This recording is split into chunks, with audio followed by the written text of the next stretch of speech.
भैया ने कहा राधा जी ये कोई और नहीं है, ये ब्रज की ब्रजेश्वरी श्री राधा जी बैठे, जिनके पूरे पूरे अंग प्रत्यंग से कृष्ण कृष्ण नाम उच्चारण हो रहा है।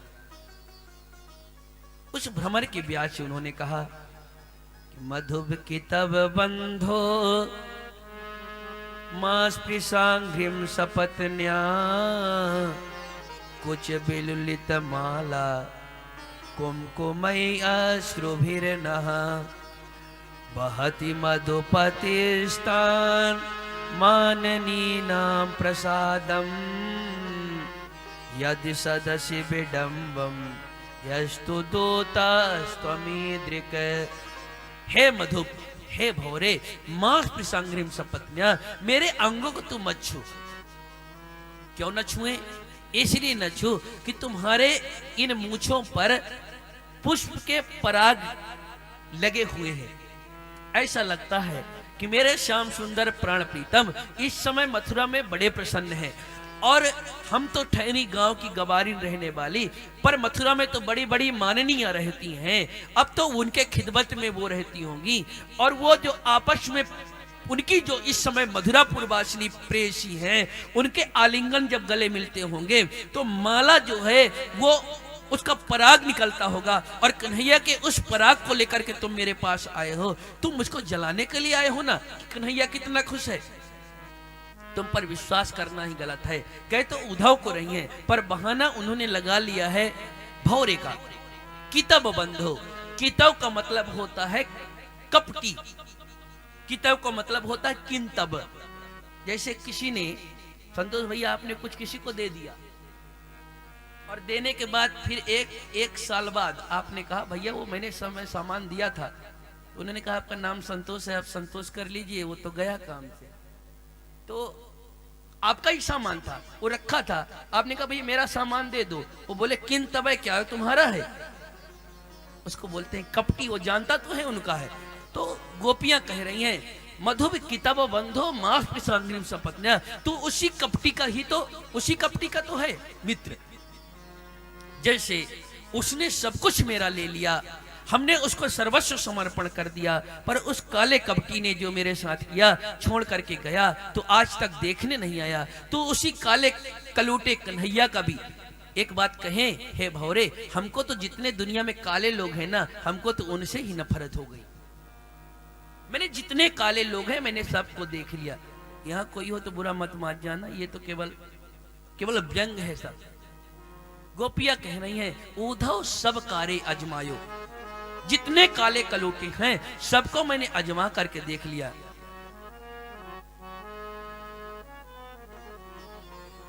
सबको मैंने काले कलूटों को देखा। अरे ओ हे भौरे, चाहती तो मैं भी हूं कि उस काले कलूटे को भूल जाऊं, पर करूं क्या? मैं करूं क्या? मैं विवश हूं। सकृत दर सुधा स्वाम, सकृत धर सुधाम स्वाम मोहिनीं पाययित्वा सुमनस इव सद्यस त्यजेस्मान् भवाद्रिक परचरति कथम तद पाद पद्मं तु पद्मा यतिबत हर्त चेता उत्तम श्लोक जल्पैः। मैं उसको भूल तो जाना चाहती हूँ, पर वो है ही ऐसा।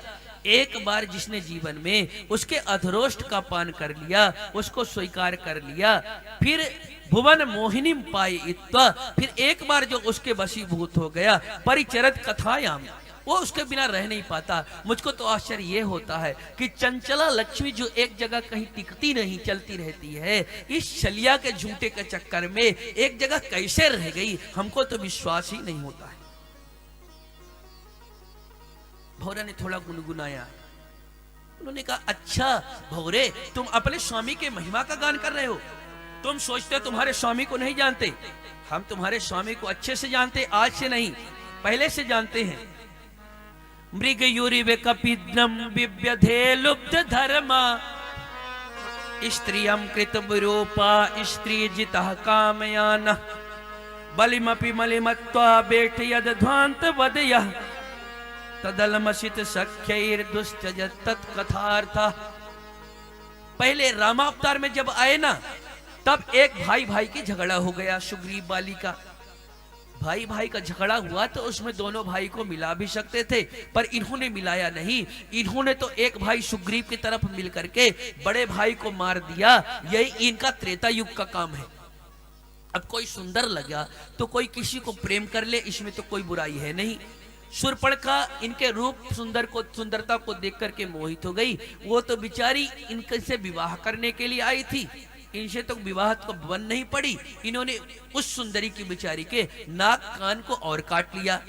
जब इन्होंने शूर्पणखा का नाक कान काटा था, ताड़का और पूतना को मारा था, तभी जान जाना चाहिए था कि यह स्त्रियों के कट्टर शत्रु हैं, इससे प्रेम करना ही नहीं चाहिए था। पर हम भी चिगनी चुबड़ी बातों में न जाने कैसे फंस गए। ये तो केवल त्रेता की बात है, इनका ऐसे ही रहा। सतयुग में भी, सतयुग इत्यादि में भी इनका ऐसा रहा। ये बलि महाराज के यहाँ एक बामन बन करके, छोटे से बामन भगवान बन के चले गए। बलि महाराज तो बेचारे मोहित हो गए। इनसे कहा जो इच्छा हो मांग लो। वो तो समर्पण के साथ देना चाहते थे, पर इन्होंने क्या किया, बामन बन के मांगने गए। 54-56 बन करके पूरे ऊपर आकाश को नापा, पाताल को नापा, और जिसने सब कुछ दिया उसको बांध करके इन्होंने पटक दिया। ये इनका काम है सतयुग का। ये हमेशा ऐसे ही कुछ करते रहे। भौरा फिर गुनगुनाया। भौरे ने मानो कहा, गोपिकाओं जब इतना नफरत ही करती हो श्याम सुंदर से, तो फिर ये उनकी बार बार कथाएं क्यों गाती हो, चर्चा क्यों करती हो। गोपिकाएं कहती हैं बस यही तो विडंबना है भ्रमर। उस काले कलूटे छलिया के बिना तो हम जीवन धारण कर सकती हैं, पर उस काले कलूटे के बिना कथा गाए, बिना उसके चरित्र के हम जीवन को धारण नहीं कर सकती। दुस्त्यजत तत्कथार्ता, हम उसकी कथा को नहीं छोड़ सकते। और ये बड़ा चरित्र है, केवल एक श्लोक। गोपिकाओं ने कहा, यदनु चरित लीला कर्ण पीयूष विप्रुट सगृत धन विधुता द्वंद्व धर्मा विनष्टा। मैं कथा में पहले हमेशा कहा करता हूं कि देखो, ज्यादा जिसको घर गृहस्थी का मोह हो वो ज्यादा भगवान की कथा वगैरह मत सुनो, क्योंकि अगर सच्चे मन से सुनने लगी तो फिर भगवान की कथा के बिना कहीं रह ही नहीं पाओगे। फिर कथा ही चाहिए, फिर कथा ही सुनना, उसके कथा मात्र के जीवन कथा ही रह जाता है। यदनुचरित लीला कर्ण पीयूष विप्रुट, 1000 बार सुनने की जरूरत नहीं। सकृत मतलब एक बार आपने सुन लिया तो फिर घर द्वार के रह नहीं जाता। द्वंद्व धर्मा विनष्टा सपदि गृह कुटुंबम दीन मुत सृज दीना। मीरा जी मेवाड़ की महारानी थी, बुद्ध जी, ऐसे अनेक उदाहरण है। रूप गोस्वामी, जीव गोस्वामी, बड़े बड़े महापुरुष हुए जो बड़े बड़े रियासत से थे, पर इस काले कलूटे कन्हैया की कथा सुन लिया भगवान की तो घर द्वार सब कुछ छोड़ दिया। ऐसी लागी लगन, मीरा हो गई मगन। वो तो गली गली हरि गुण गाने लगी, बैठी संतों के संग, रंगी मोहन के रंग, अपने प्राण प्रीतम को मनाने लगी। कोई रोके नहीं, कोई टोके नहीं, वो तो गोपाल गिरधर गाने लगी। सब छूट जाता है साहब। उद्धव ने सुना, सुनने के बाद उद्धव अपने ज्ञान की भी बड़ी चर्चा किए, पर गोपिकाओं ने जो कहा वो हम बता देते हैं। गोपिकाओं ने कहा, उद्धव संभालो ज्ञान की गुदड़ी, बसे यहां प्रेम दीवाने, फाड़े ज्ञान का पर्दा। संभालो ज्ञान की गुदड़ी, यहाँ रहते हैं मस्ताने, फाड़े ज्ञान का पर्दा, बसे यहाँ प्रेम दीवाने। ये अब तुम किसको ये तमाम कथाएं सुना रहे हो। उद्धव मन न भयो 10-20, एक मन रहो सो गयो श्याम संग, को अपराध है ईश। तुम्हारे प्रवचन को ग्रहण करने वाला मन है, वो मन तो काला कलुट्टा चुरा के मथुरा में बैठा हुआ है। तुम्हारा ब्रह्म ज्ञान कौन सुनेगा। बड़ी चर्चा हुई है और गोपिकाओं ने ब्रह्म ज्ञान की चर्चा कर रहे थे। तब तक गोपिकाओं को याद आ गया, वो विरह की दशा में इतनी व्यथित हुई कि तदात्म भाव इकट्ठा जैसे प्रकट हो गया।